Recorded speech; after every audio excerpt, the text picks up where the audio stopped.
Did you know that your baby is developing memory from as young as 2 or 3 weeks of age?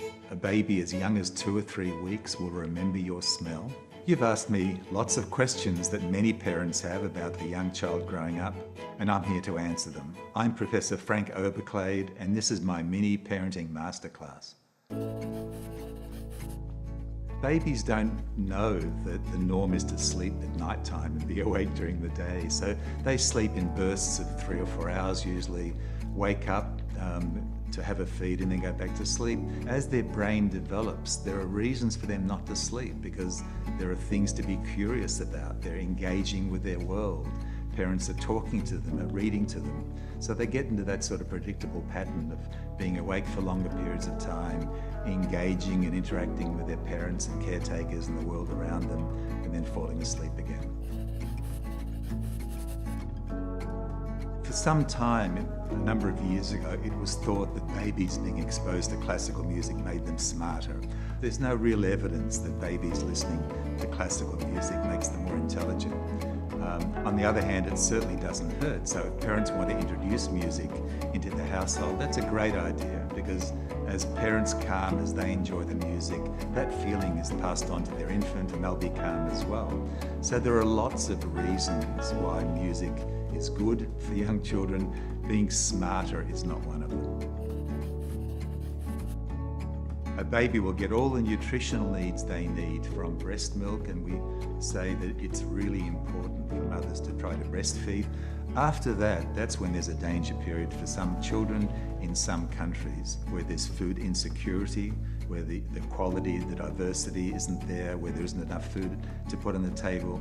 That can result in both cognitive stunting, that is the child is delayed from a developmental point of view, but also from a physical point of view.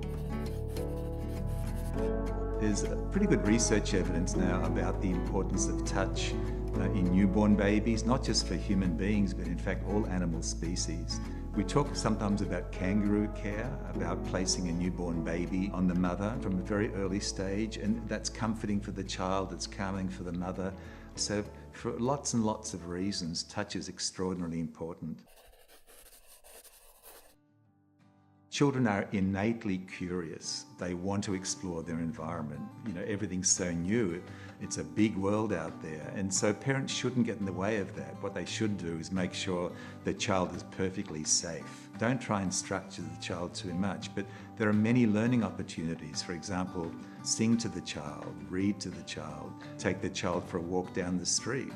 There's a tree, there's a doggy, there's a car, there's a house. So there are lots of those things, but don't get in the way of the child because the children are naturally very curious.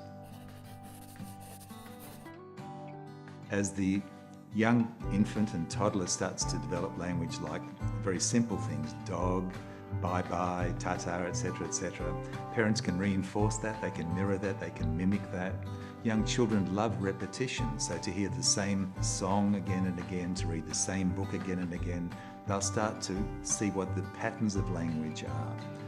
So we encourage parents to talk to young children a lot, to sing to young children.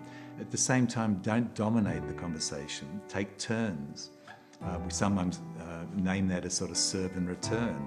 The child says something, the parent says something. Often mirroring what the child says is very important. In those early years of life, what babies need is responsive caring. They need a nurturing environment. They need parents that are tuned in to the young child. Parents are their baby's first teachers. As the parents are talking to the child, singing to the child, reading to the child, creating these sort of stimulating experiences, there's this explosion of learning. All of these networks are being developed in the brain. And those foundations of learning in those very early years are critical because they set the foundations for lifetime learning. If parents provide all of that, then the child's brain will grow and mature and fulfill all the potential that we want from all of our children.